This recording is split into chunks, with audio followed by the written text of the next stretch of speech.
The second month of the Cold War with Joel, he began making a big show of pursuing a young girl. Everyone thought I would get jealous and make a scene like I used to. Joel thought so too. But I didn't. I even generously offered my congratulations. On the day I moved out, he stopped me. "Why aren't you getting jealous this time?" I looked at him calmly. "It's pretty meaningless. Playing hard to get." "Joanna?" He sneered. "Don't overdo it. You won't be able to clean up the mess." Late one night, a long time later, Joel awkwardly called me. "It's completely over with her. Do you want to get back together with me?" I glanced helplessly at the man beside me, who was full of resentment at having his rhythm interrupted. "Sorry," I said. "I've just started a new relationship. I need to be responsible to him." Chapter 1. I dated Joel for 6 years, from senior year of high school to graduation from college. He once said he would marry me as soon as I graduated, but I never even got a proposal. The year I graduated, he got involved in something shady with a junior female student. That was the first time I caught him cheating. I almost broke down and made a huge scene. We fought so violently that everything in the apartment was smashed. Later, he apologized and cut off all contact with the junior. I couldn't bear to throw away years of feelings, so I chose to forgive him. But I never expected that this was only the beginning. And today marked the second month of our Cold War. Joel suddenly sent a message in our mutual friends group chat. "I want to marry her." Chapter 2. The group chat exploded instantly. "You two should have gotten married a long time ago. You've been together 6 years and still won't marry her. Aren't you being scummy?" "Yeah, Joanna's so beautiful. Are you trying to drag her into becoming a worn-out housewife?" Joel replied. "What are you thinking? I'm not talking about her. You've all met the girl. She's very pure and innocent." The group chat suddenly went silent, and that phrase, "very pure and innocent," was like a sharp knife stabbing straight into my chest. I knew he wasn't talking about me. A few days earlier, I had already heard that he was pursuing a female college student. He even took her to see City and shot a very artsy set of photos. When I first found out, it really hurt. But later, when I saw those photos, I suddenly felt relieved.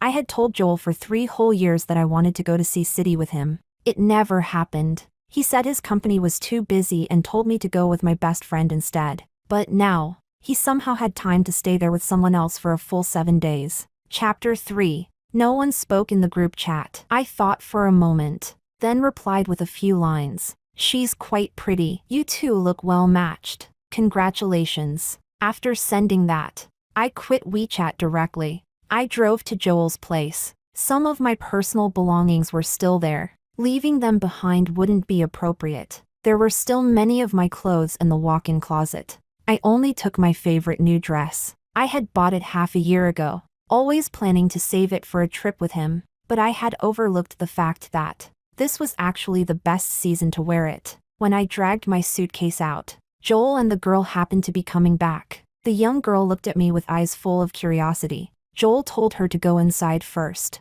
then walked over and stopped me. "Why aren't you getting jealous this time?"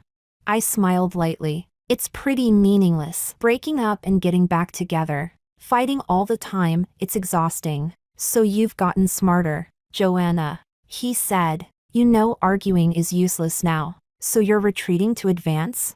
I looked at him calmly. "Joel, it's been 6 years. You know my personality, Joanna," Joel said with a hint of mockery in his voice. "Don't overplay your hand. You won't be able to end this gracefully. Aren't you afraid I'll really marry her?"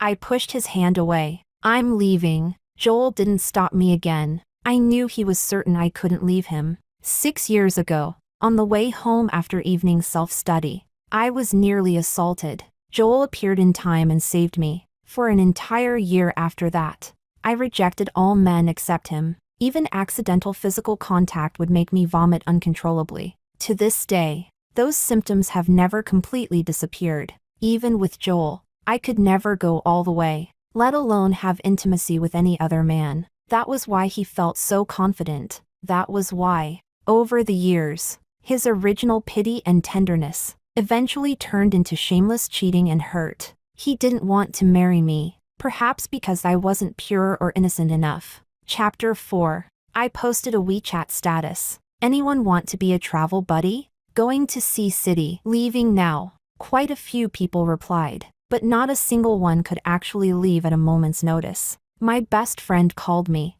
wailing dramatically. Babe, I'm going on a business trip tomorrow. I can't go with you. Working stiffs really have zero freedom. When you're on vacation, we'll go together, okay?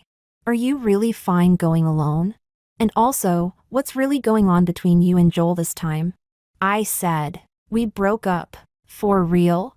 I said, as real as pure gold. A new WeChat message came in. While chatting with my best friend, I casually tapped it open. It was from a neighbor I hadn't contacted in ages, Bernard. Joanna, I'm in City. I suddenly felt dazed.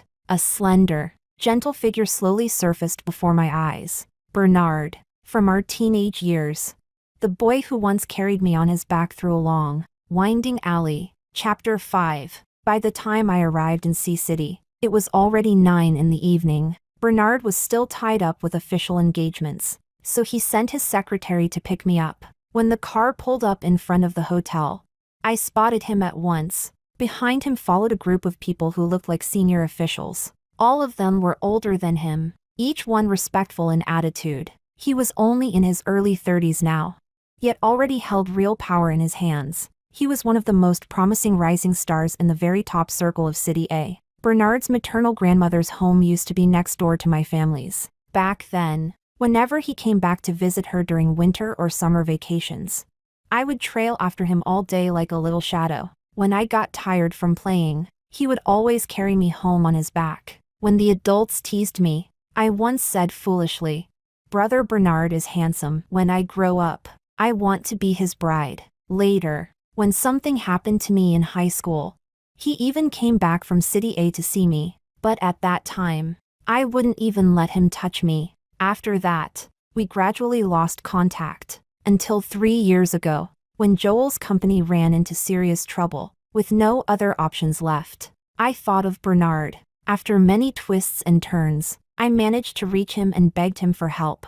After that, I had his WeChat, but we never exchanged a single message. I stood by the car, watching him socialize with those officials and elders. Amid the flattery and polite maneuvering, his expression remained calm throughout, not revealing a trace of emotion, yet the occasional glance he cast my way was still as gentle and composed as it had been in our youth. I slowly lowered my gaze, staring at the bright, flowing hem of my dress. Somehow, I lost myself in thought, until Bernard walked over and stopped in front of me. "Joanna, long time no see," he said, his voice low, like the night wind brushing past. I lifted my head abruptly and met his deep eyes, where faint, scattered starlight shimmered softly, brilliant and bright. Chapter 6. Some things happen naturally, yet both sides understand perfectly well what they mean. What surprised me, though, was this. I didn't seem to resist Bernard as much as I had imagined. I didn't resist his kisses or his touch. The hotel room had a massive terrace, at the very top floor, the highest point. As if one could easily reach out and touch the silver disk of the moon. The lights weren't on, yet everything was still clearly visible. Bernard's kiss fell on my forehead, then slowly moved downward. In the end, my fingers threaded into his thick dark hair, my knuckles turning pale as I pressed hard, choking back a sob as I stopped him. "Bernard, don't touch here." It was too dirty, truly dirty. So dirty that even Joel had been unwilling to touch it. Nightmarish memories resurfaced with cruel clarity. That man, reeking of filth, covering my mouth and nose, roughly yanking my hair, dragging me into that dead-end alley. He pulled down his pants and pinned me to the filthy ground where dirty water flowed. Just a little more, and my life would have been completely destroyed. It was Joel who appeared in time and saved me, and it was also him who, when even my parents felt disgusted and gave up on me, stood by my side and said he would stay with me forever. That was why, over these 6 years, no matter how many times he hurt me, I still chose to forgive him, until this time, when he said that girl was very pure. Bernard held me, soothing me softly, coaxing me with endless patience. My body slowly went from rigid as stone, to gradually relaxing. "Bernard, I want to try," I whispered. I want to try to see if I can, but it seems I still can't. I smiled at Bernard, tears slipping down my face. That really kills the mood, doesn't it? Chapter 7. Bernard's expression gradually turned serious. Joanna, listen to me. He cupped my face in his hands. This is not your fault. And the thing that's dirty isn't you. It's human hearts. It's prejudice. I understand all of that, I said softly. But it's really so hard. Human hearts are biased by nature, which is why prejudice never truly disappears. Joanna, do you trust me? Bernard? Close your eyes. Don't think about anything. Leave everything to me, all right?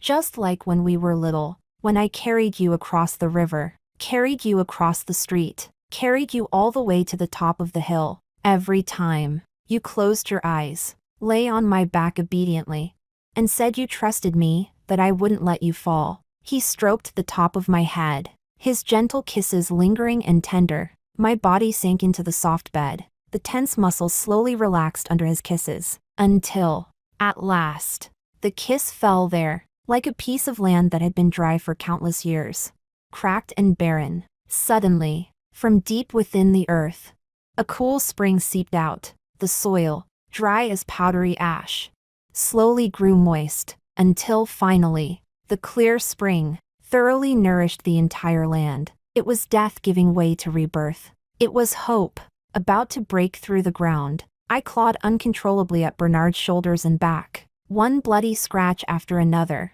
crisscrossed his solid muscles. When you were little, you always shouted that you wanted to be my bride. Bernard brushed aside the damp hair on my forehead, his voice hoarse and low. So why doesn't that count anymore, now that you've grown up? Chapter 8. On the 5th day in Sea City, Joel called me once. I didn't answer, and he didn't call again. Joel proposed to that girl, with great fanfare, as if he couldn't wait to announce it to the entire world. I received countless calls and messages. A few were from my mother. Joanna, even Joel doesn't want you anymore. What are you going to do in the future? Why don't you just marry into your cousin Anne's hometown? It's far away, no one there will know about your past disgrace. There was also a message from Joel. Joanna, when are you coming back from Sea City? I'll give you a wedding invitation. I didn't reply to any of them. I simply looked at Bernard in the distance, fully focused on handling official business. And slowly, I made up my mind. His future was bright. His career path was smooth and promising. He really shouldn't be entangled with someone like me. Even though none of it was my fault, the world would still use the stain to attack him, to hurt him. I couldn't bear to let him be treated that way. Chapter 9. Joel leaned back against the sofa. The girl in front of him was crying her eyes out. Yet he remained completely unmoved. You proposed to me just 3 days ago. Why are you suddenly breaking up with me now? Is it because of your ex-girlfriend? That filthy woman, what's so hard to let go of? Ah. Before she could finish speaking, she suddenly clutched her head and screamed. The sharp sound of a glass shattering rang out. Fragments sliced across her face and the back of her hand, and blood immediately began to pour out. But Joel still couldn't contain his rage. He kicked over the coffee table in front of him. Who the fuck do you think you are? He snarled. You think you're worthy of talking about her? The girl cried in terror, trying to defend herself. You said it. You said it yourself when you were drunk. You said she was assaulted. Even though it didn't go all the way, she was still dirty, and it disgusted you. Shut the fuck up. Joel raised his hand and slapped her hard across the face. Joel, don't let things get out of hand. His friends hurried forward to stop him. You and Joanna were together for so many years. If you still care about her, just swallow your pride and apologize. Those words really went too far. Joanna is innocent. She's a victim. Joel sneered, shaking off his friend's hand. Too far? She is a victim. Sure, but which word I said wasn't the truth? If I hadn't saved her, if I wanted her, tell me, what man in this world would marry a woman like that? What right does she have to sulk with me? Running off for so many days, pretty gutsy of her. Joel laughed coldly. I'll just watch her keep acting up. She'd better not come back begging me. Chapter 10. During the last 2 days in Sea City, Bernard postponed all his remaining official business. He accompanied me everywhere on purpose, taking me to many places. He bought me many more beautiful dresses. And, following my requests without the slightest impatience, he helped me take photos. At first, his photography skills were truly terrible, maybe because of the height difference. He always made me look short and awkward, perfectly split 50-50 like a stubby little person. But after I got angry twice, he managed to take photos of me beautifully. So you see, the difference between caring and not caring lies right here. Joel rarely took photos of me, and the few he did take were all misshapen and strange. We also rarely went out to have fun together. In the past, whenever I thought about it, I would inevitably feel a little sad. But in the end, I always managed to comfort myself. What more could I ask for? When the whole world thought I was dirty, it was Joel who stood firmly by my side. I just shouldn't have been greedy enough to hope that he would remain the same forever. Actually, I can understand his current way of thinking. After all, the Joel who is now successful in his career is no longer that troubled boy from back then, the one whose parents' marriage had fallen apart, and who, along with it, lost their favor and affection. I think I've truly let go now, and I've decided to put everything completely behind me. On the night before leaving Sea City, both Bernard and I got drunk. It was still that same room. The moon hung within reach above the terrace. Bernard carried me onto the bed. The room lights were off, with only silver moonlight spreading across half the space. When he kissed me, I closed my eyes. It felt as though I had returned to those carefree days of youth. I was always by Bernard's side back then, and whenever I got tired, I would rest on his back. As I gradually grew up, my girlish thoughts were always filled with his figure. Later, he went to high school, then college, and the time he spent away from me grew longer and longer. And then came that accident. I couldn't help but think hazily, if that accident had never happened, would I have naturally married Bernard?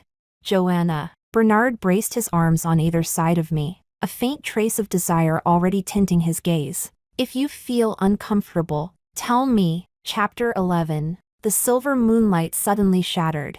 I abruptly gripped Bernard's arm, my fingertips digging deep into his taut muscles. Nightmarish images invaded my mind once again, just as my body instinctively began to turn cold and tense. Joanna. Bernard suddenly clasped my hand tightly, interlacing our fingers. Don't close your eyes, Joanna. Look carefully. It's me. I'm Bernard. I slowly opened my eyes, and Bernard's refined, handsome face came into view. His expression was restrained yet full of tenderness, his voice gentle but unwavering. The filthy, ugly images in my mind seemed to shatter instantly. He lowered his head and kissed my cold lips. Joanna, don't be afraid anymore. You don't ever have to be afraid again. Yet tears still slowly gathered in my eyes, then spilled from the corners, quietly soaking into my hair. But Bernard, I'm not afraid anymore.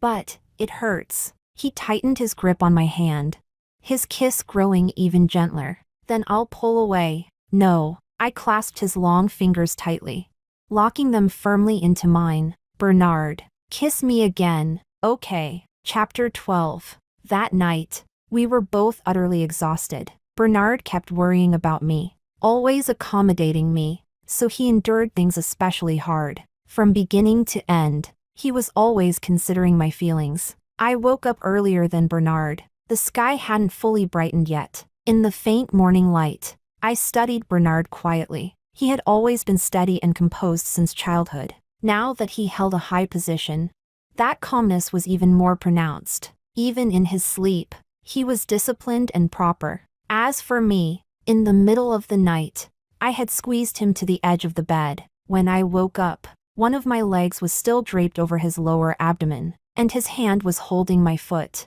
I've always had poor circulation, even in the heat of summer. My hands and feet turned cold in the middle of the night. I didn't wake him. I got out of bed very quietly. Joanna. Perhaps his palms suddenly felt empty. Bernard murmured my name in his sleep. I quickly leaned down and kissed him softly. I'm just going to the bathroom. Go back to sleep. Bernard seemed to open his eyes drowsily and glance at me. Then he sank back into sleep. I went to the bathroom, took a quick shower, and got dressed, afraid of waking him. I didn't dry my hair. I picked up my suitcase and walked out of the room. When I closed the door, I couldn't help turning back for one last look. Bernard knew nothing, sleeping deeply, somewhere in the deepest part of my heart. A sudden, sharp pain struck, when a sour ache surged up my nose. I steeled myself and shut the door. Chapter 13. I didn't return to Beijing. Instead, I randomly bought a plane ticket to another city. I blocked Bernard's phone number. On WeChat, I left him a message. I told him I wanted to wander around for a while, that he didn't need to worry about me or look for me. Not long after arriving at the airport, I suddenly heard my name over the loudspeaker. Bernard was looking for me, sitting in my seat. Before the tears could fall, I put on my mask and hat, went through security, and headed to the boarding gate. The announcement repeated several times, but I held myself together and never looked back. Bernard didn't know which flight I was taking, or which city I was going to, and when one person is determined to avoid another, finding them is like searching for a needle in the ocean. After boarding, right up until the plane was about to take off, I finally removed my mask and sunglasses. My phone was full of messages, all from Bernard. I didn't reply to any of them. In the end, he sent a few more. No matter what, take care of yourself when you're out there. If anything happens, you can always contact me, Joanna. I'll be waiting for you in Beijing. I turned off my phone and put my sunglasses back on. I didn't let the strangers beside me see the tears that finally fell. Chapter 14. When I returned to Beijing again, half a month had already passed. After my friends learned I was back, they all invited me out to eat. But halfway through the meal, Joel suddenly showed up uninvited. He came but didn't say a word. The waiter brought out a new set of tableware, and he didn't touch it either. He just sat on the sofa to the side, face cold, as if someone owed him money. The atmosphere instantly became awkward. Everyone put down their chopsticks, looking at me and then at Joel. Gradually, the table fell silent. I set down my soup spoon and smiled at everyone. Why did you all stop talking? Joanna, we're basically done eating. Yeah, I've got something to do. I should head out. One by one, my friends stood up, all saying they were leaving. What's this supposed to mean? I said, pretending to be upset. You invite me to dinner to welcome me back, and now you're all leaving me here? The friends felt embarrassed and stopped insisting on leaving, but Joel suddenly laughed. He looked at me. Well done, Joanna. Haven't seen you in a few days, and your temper's grown quite a bit. If you've got something to say, just say it. No need for the passive-aggressive tone. Joel's face darkened instantly. A friend who sensed trouble hurried to smooth things over. Let's all calm down and talk properly. You've been together for so many years. What can't be talked through openly? Yeah, Joel, if you want to make up with Joanna, don't put on airs. Who the fuck wants to make up with her? Joel suddenly stood up. Watch your mouth. Joel, yeah, Joanna didn't offend you or anything, but I wasn't angry at all. It was as if, after truly letting go, a lot of things no longer mattered. His words couldn't hurt me anymore. I came today to give you something. Joel took out an invitation from somewhere and tossed it to me. I said before, I'd give you the wedding invitation when you got back. Remember to come drink at the wedding. After saying that, Joel got up and left. My friends were completely stunned. What wedding are you talking about? Joel, didn't you two break up? Yeah. Haven't you been split for half a month already? We broke up, so what? Can't we get back together? Joel laughed, carefree and unrestrained. Don't tell me you've never broken up and gotten back together while dating? Congratulations. Holding the invitation, I smiled sincerely. I'll definitely be there. I raised the invitation slightly. I'm really happy for you. The smile on Joel's face slowly turned cold. Joanna, when did you learn to say one thing and mean another? Without waiting for me to respond, he sneered again. Go on. Keep being stubborn. Just don't regret it when it's too late. Chapter 15. Joel slammed the door and left. My friends all felt pretty bad about it, but it didn't affect my mood at all. After the meal, I organized everyone to go sing karaoke. But just as we walked out of the restaurant, we ran straight into Bernard and his group. He was dressed very formally, all business, and looked difficult to approach, completely different from how he'd been with me in Sea City. The moment I saw him, my mind filled with all sorts of strange, inappropriate thoughts. Who would have thought that such a serious, restrained Bernard would be so gentle when it came to intimacy? That contrast, a disciplined, powerful man privately sinking into desire, was displayed on him to the fullest. My brain must have been ruined by reading too many novels. By the time Bernard looked over, my face was already starting to heat up. He said something to the people beside him, then left that entire group, each of them clearly important figures, and walked straight toward me. I could only steel myself and greet him. Bernard. Bernard glanced at the friends beside me. In a gentle voice, he asked, "Out eating with friends?" Heading back? "We're planning to go sing karaoke." Bernard nodded, then asked, "Where are you going?"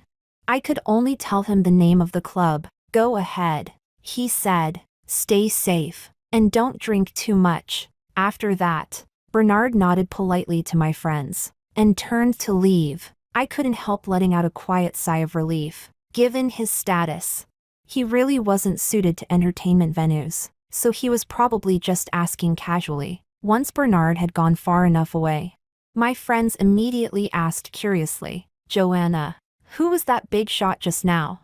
He looked pretty refined, but his presence was intense. I didn't even dare to speak. He's an older brother I knew back in my hometown. We haven't seen each other in years. Let's go. Bernard's identity was sensitive, and I didn't want to bring him any trouble. After all, when Joel ran into business trouble before, I had already asked Bernard for help once. Chapter 16. By the time we finished singing and came out, it was already quite late. We had all had a bit to drink and were getting ready to call a car to head home. Just as I stepped onto the roadside, a black sedan parked not far away suddenly flashed its headlights. Then the window rolled halfway down, revealing Bernard's face. Faintly weary, I froze for a moment, standing there without moving. Bernard had already called my name. "Joanna, come here."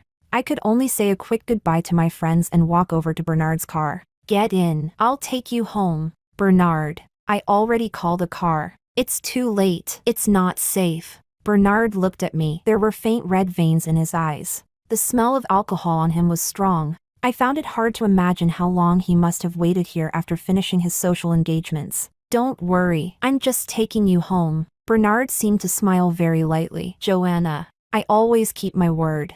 I couldn't find a way to refuse, so I got into the car. As expected, Bernard didn't disturb me at all during the ride. He seemed very uncomfortable from drinking too much. His eyes closed, his brows tightly knit. The driver did his best to keep the car steady, but halfway through the trip, Bernard still had to get out and vomit once. Mr. Bernard has a bad stomach, and he's had a lot of social engagements lately, the driver said to me in a low voice, then glanced at me. "You should try to persuade him a bit. He's not usually like this, and there aren't many people who dare to tell him not to drink. But during this period, Bernard almost never refuses a drink." "That's enough." Bernard swayed as he stood up and shot the driver a look. His voice was calm, but carried an unquestionable authority. "What nonsense are you talking about? Those engagements are unavoidable." The driver didn't dare say anything more, but I had a vague feeling that it had something to do with me.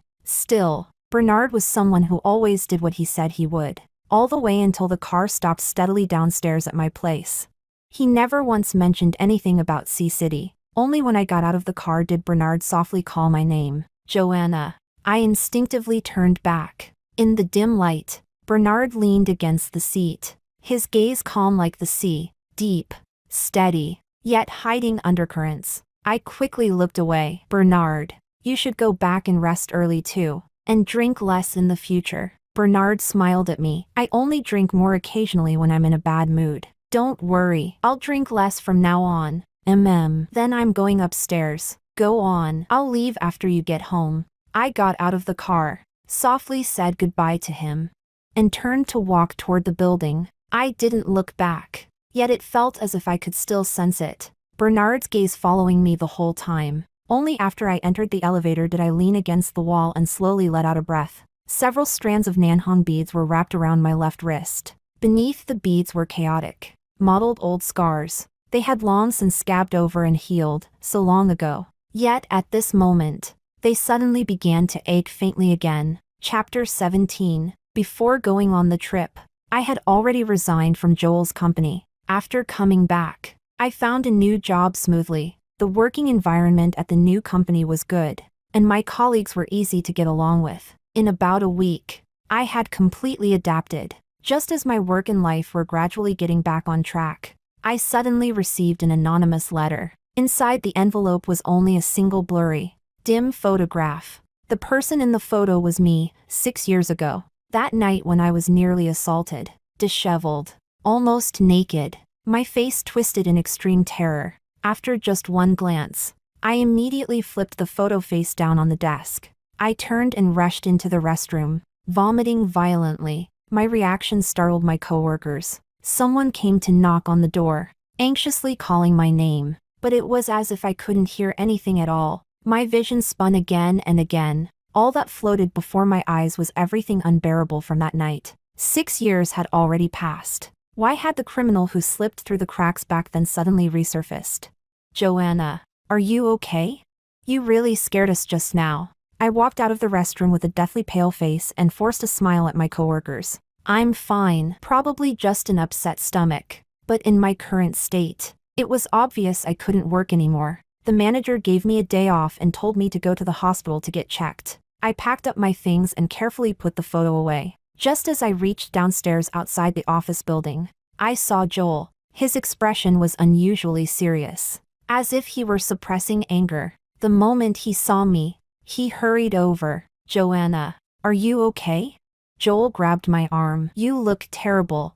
I received the photo. Joel, it's from that night. I was photographed. I spoke mechanically. The sunlight was glaring, yet my whole body felt ice cold. I didn't know how many photos that person had taken, or whether there were videos as well. If they were leaked, I didn't have the courage to face the public's gaze. And my parents, conservative and traditional, valued reputation above all else. They would absolutely not be able to accept something like this happening again. Joanna. Joel's face darkened completely. I received it too. And there was also a blackmail letter. I began to tremble uncontrollably. Joel, let's call the police. Chapter 18. There were no functioning surveillance cameras back then, so he wasn't caught. Now the technology is much more advanced. They'll definitely be able to catch him. Joanna, calm down first. I can't calm down. Joel, I have to call the police. I don't know how many people he sent those photos to.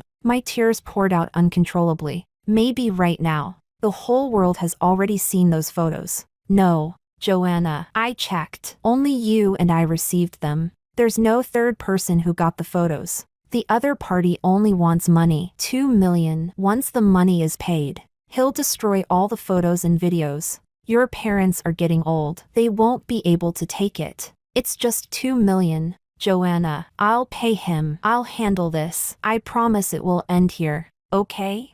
Joel gently pulled me into his arms, coaxing me in a soft voice. Joanna, trust me, all right?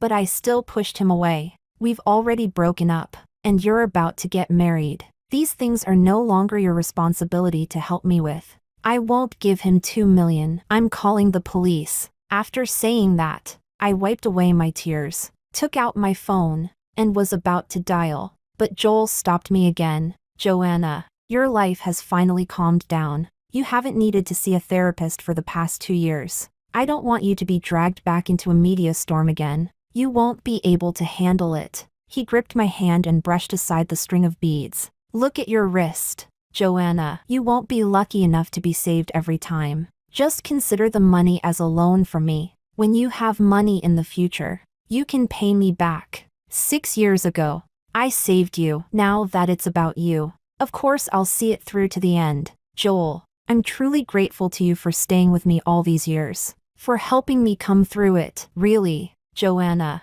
you don't need to thank me. You actually know this. I've never loved anyone else. Joel cupped my face, his tone unusually serious. Joanna, let's get back together. So many years of feelings I can't let go. And you can't either. Can you? Chapter 19. I didn't agree to Joel's request to get back together, but he didn't force me either. The matter of the photos seemed as if it had never happened. Everything returned to calm. Only, just as my emotions had finally begun to settle, my parents suddenly called me. Joanna, you must get married immediately. You can't delay any longer. I asked, why? Why do you think? Your brother's girlfriend was already settled, and now it's falling apart because of you. They look down on him for having a sister like you. They're also afraid you won't be able to get married and will stay at your parents' home forever, dragging them down. Joanna, it's not that we don't love you, but our family only has your brother as the sole heir. If he can't get married and take a wife, I won't have the face to meet our ancestors even underground. What does my not getting married have to do with him? And all these years, have I spent even a single cent from the family? How am I dragging him down? I was shaking with anger, my voice trembling beyond control. You may not be spending the family's money now, but what about when you're old? No husband, no children, who's going to support you in old age? Won't you still have to rely on your brother and sister-in-law? If that's not being a burden, then what is?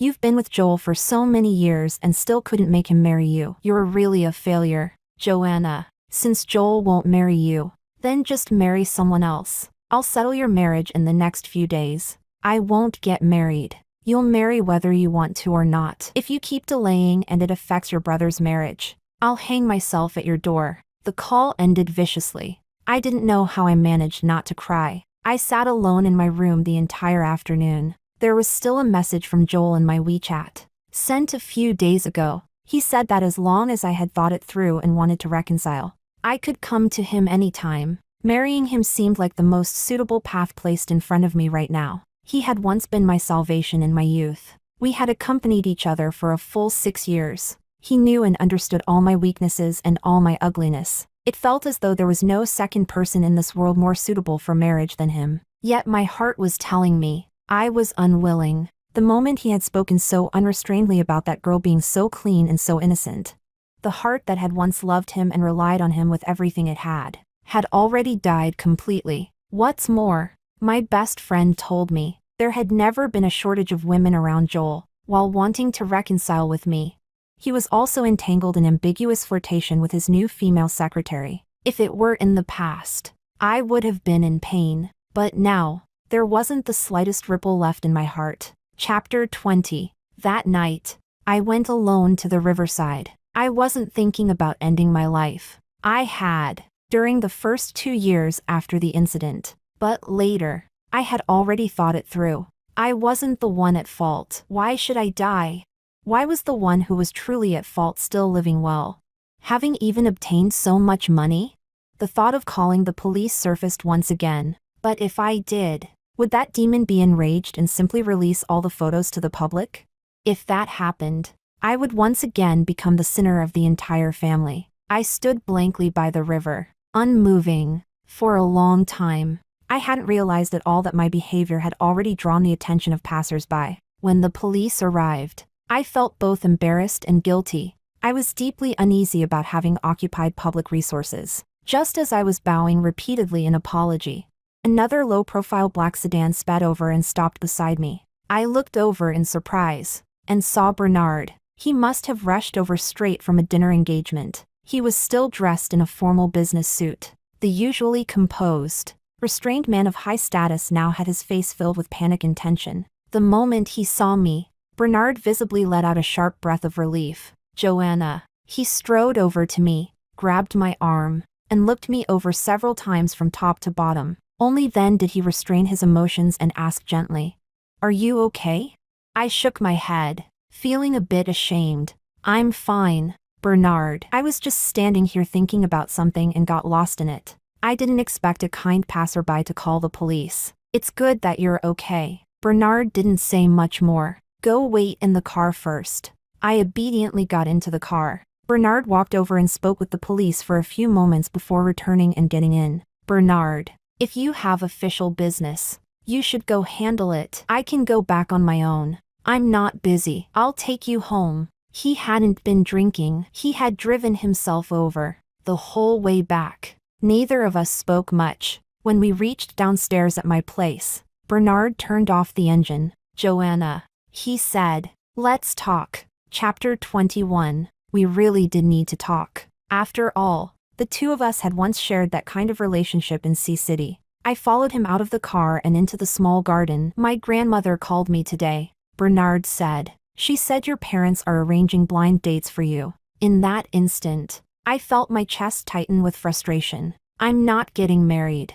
Even if I stay single for the rest of my life, I won't marry someone casually just to satisfy them. Bernard suddenly reached out and gently touched the top of my head. "I told my grandmother already." "Told her what?"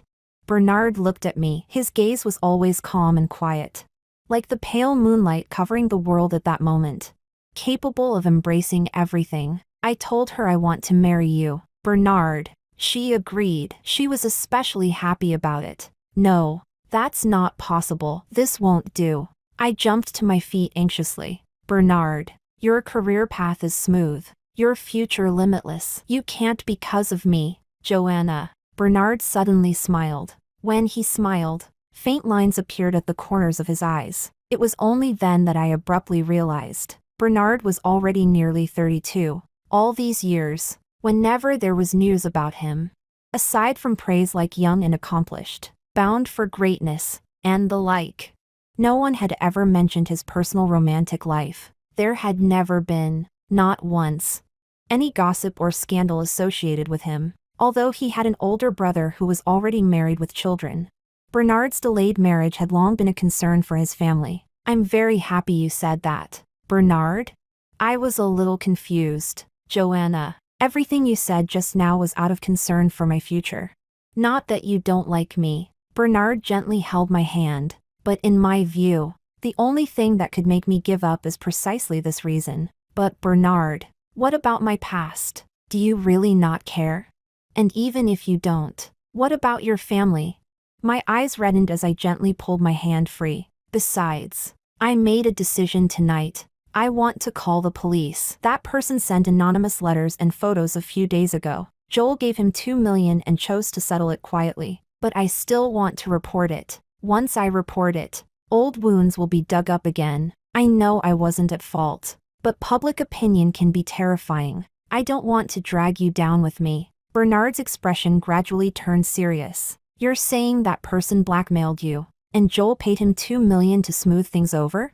"Yes, I know he did it for my sake, afraid that bad publicity would resurface and that I wouldn't be able to handle it. But I've thought about it for a long time, and I still want to call the police. Why should the criminal get away scot-free and even walk off with a huge sum of money, while I have to suffer day and night?" Bernard took my hand and started walking toward the car. "Go get all the anonymous letters and photos. We're going to the police station right now." "I can go by myself, Joanna. Do you know something?"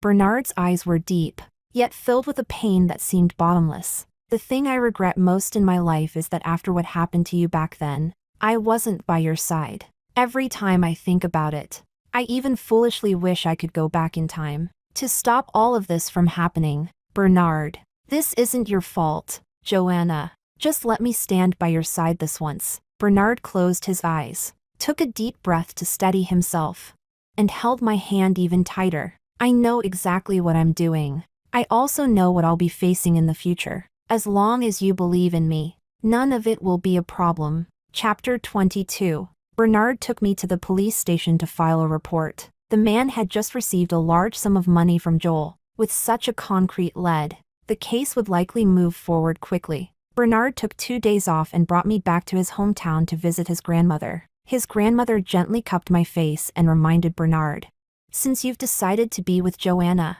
think it through carefully. Don't go digging up old grievances whenever something happens in the future." Bernard smiled, a little helpless. "Grandma, am I the kind of person who digs up old scores?" She shot him a glance. "No, you're not. You just hold grudges. When Joanna was little and talked a bit more to another boy, you remembered it for 18 years. Grandma." Bernard couldn't sit still anymore. "I'm going out for a cigarette." It was the first time I'd ever seen Bernard look a little flustered. I couldn't help laughing. "Grandma, Don't tease Bernard. He's really good, really, really good. Then do you like him? Grandma asked with a knowing smile. I lowered my head and rested it on Grandma's knee, my heart filled with both sourness and sweetness. I didn't know how to answer. Joanna, Grandma knows what you're thinking. The gentle smile faded from the old woman's face as her gaze drifted toward the distance beyond the door. When I was young, the person I loved most was my aunt. She was beautiful, could sing folk songs, had jet black, thick hair, 2 braids that were especially pretty. All the young men from miles around liked her. She was engaged to the most handsome man in the village. But on the night before her wedding, the invaders took her away. Grandma's voice began to tremble. In those days, you don't need me to tell you what it meant for her to be taken by them. Later, the family exhausted every option, scraped together money, relied on connections, and finally rescued her. But she had already been ruined beyond recognition. Her fiancé broke off the engagement, and the villagers all pointed fingers at her. Even her own parents couldn't withstand the pressure and gradually grew resentful and dissatisfied.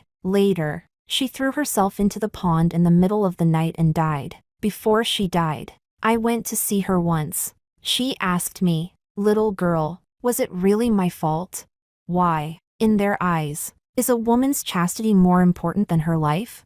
Once it's lost, does that mean death is the only choice? Tears slowly welled up in Grandma's cloudy eyes. Joanna, this world is like this, full of injustice, especially toward us women. But you must remember this, you did nothing wrong, and you must live on, live better than anyone else. Grandma patted my shoulder. Hold your head high and live well. Joanna, Grandma knows you can do it. And don't be fooled by how commanding Bernard looks out there, handling everything on his own. In truth, he's just a stubborn, single-minded fool. He's liked you for a very, very long time. Joanna, if you also like him even a little, then give him a chance, all right? Chapter 23. I agreed with Grandma and started a relationship with Bernard, but the case still hadn't been fully resolved. And there was also the matter of my parents. If they found out about Bernard and me, who knew what kind of trouble they might stir up? After all, his family might be low-key, but they were truly far beyond reach. My parents were vain, and my younger brother was an idle, arrogant, spoiled rich kid. If he ever tried to leverage Bernard's family connections to do something inappropriate, even if Bernard's family didn't mind, I absolutely would not allow it. So I decided to keep everything hidden for the time being. I only shared it quietly with my closest best friend. She was silent for a long time, then sent me an incredibly long voice message. Joanna, if you end up marrying him, I won't even dare go to your place to hang out anymore. I already have to face leaders at work if I go to your place. I'd be facing a top leader. Boo-hoo. The pressure is enormous. I won't even be able to smile. And also, I seriously can't imagine you and your Bernard doing that kind of thing. I literally just saw him on the news the other day giving a report. He was so serious and proper. What's he like in private when he's with you? Is he still that strict? Wouldn't you be pitifully controlled all the time? I was just about to reply when Bernard pushed open the bedroom door. There was still a faint smell of alcohol on him, but he looked genuinely happy. How much did you drink? You smell like alcohol. I got up to meet him, wrinkling my nose. Bernard suddenly pulled me into his arms, my face pressed against his coat. The fabric was stiff and structured, and besides the scent of alcohol, it smelled like the laundry detergent I always used. There was no messy, unfamiliar fragrance. I couldn't help rubbing against him lightly. What's going on? Something happy you want to share with me?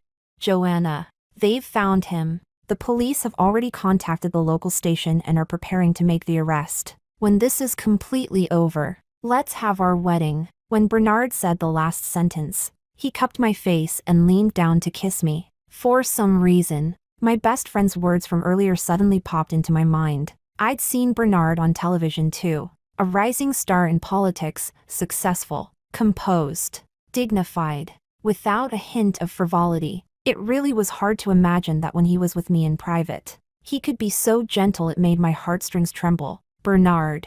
I murmured his name between kisses. What is it? Joanna?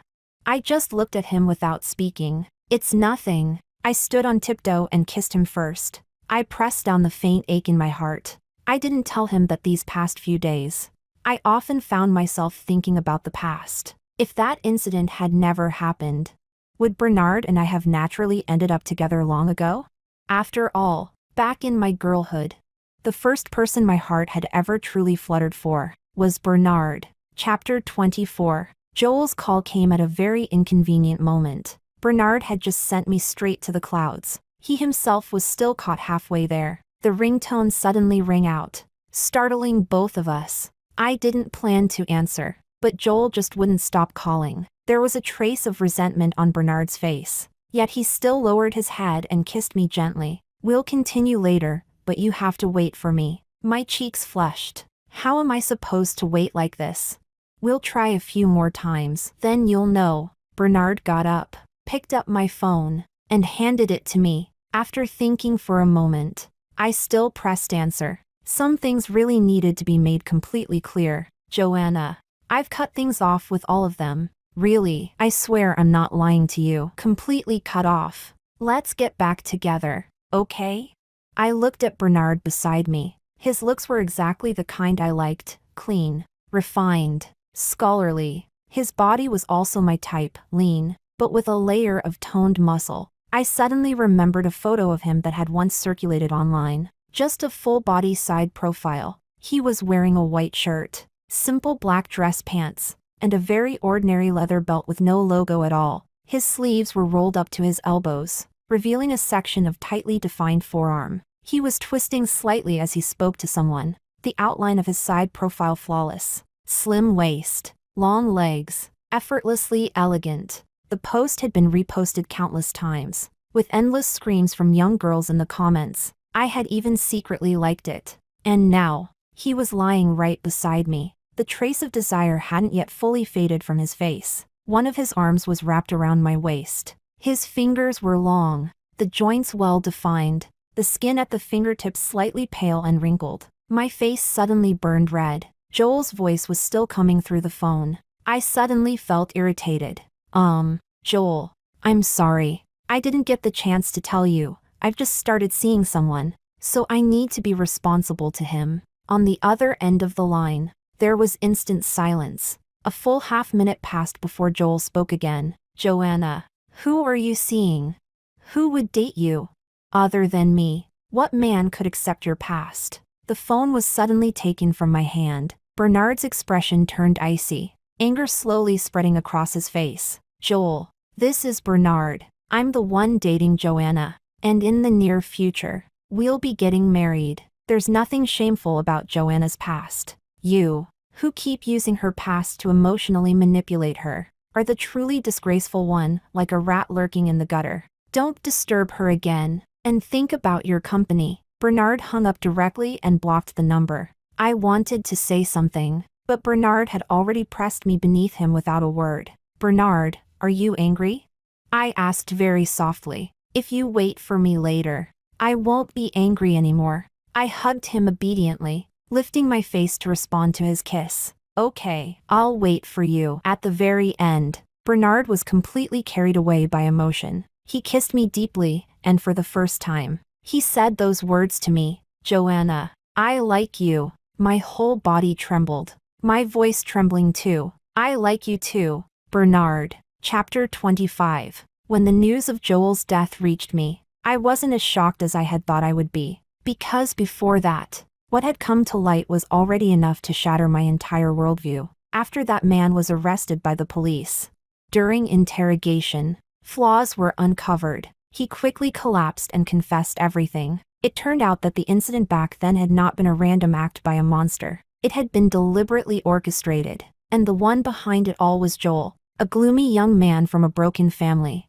with a bleak future ahead of him. For the sake of obtaining the person he loved, he could resort to such ruthless means. He transformed himself into a savior descending from the heavens, rescuing a girl who was on the verge of being shattered, becoming a godlike presence in her heart, making her fall in love with him, rely on him, unable to leave him. Yet after achieving success and status, he began to despise her past from the depths of his heart. He loved her, yet he couldn't bring himself to touch her. He loved her, yet he couldn't stop hurting her again and again. Deep down, It was nothing more than selfishness. The person he once could never reach was now, in his eyes, no longer worthy of him. He began endlessly seeking out young, pure girls. But no matter how many he found, the void inside him could never be filled, until finally, he gradually woke up, felt remorse, and wanted to make amends, to mend the deep crack between them.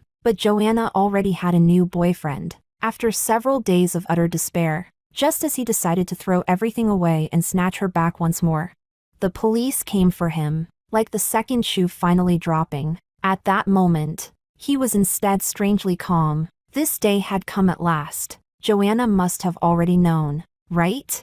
What would she think of him? How deeply would she despise him?